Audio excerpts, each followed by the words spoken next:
The United States and China are set to relaunch trade talks this week after 2 months of downtime. The Trump administration has also said it will exempt a number of Chinese products from hefty tariffs, offering some relief to American firms which have said the taxes really have started to harm their bottom lines. Seung-jae with the details. The world's two biggest economies will finally resume trade talks following a 2-month hiatus.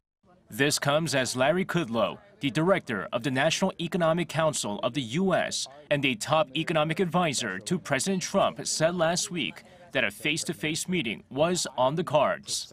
Reuters reported Tuesday that negotiations will start as early as this week, with a phone call between U.S. Trade Representative Robert Lighthizer, U.S. Treasury Secretary Mnuchin, and Chinese Vice Premier Liu He.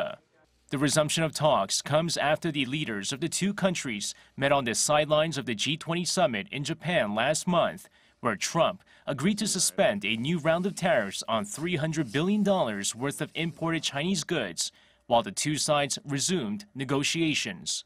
Hoping to further improve trade relations, the Trump administration agreed to exempt 110 Chinese products, from medical equipment to key capacitors, from hefty tariffs.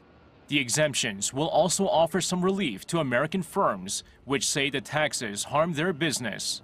Plus, in a surprise announcement Tuesday, U.S. Commerce Secretary Wilbur Ross said Washington will issue licenses to American companies seeking to sell goods to China's telecoms giant Huawei, so long as the sales pose no threat to U.S. national security. However, industry observers say the announcement failed to answer which products would meet the standard. In May, Huawei was placed on the U.S. Commerce Department's so-called entity list amid concerns it was spying for the Chinese government. U.S. parts and components generally cannot be sold to those on the list without special licenses. Seung-jae, Arirang News.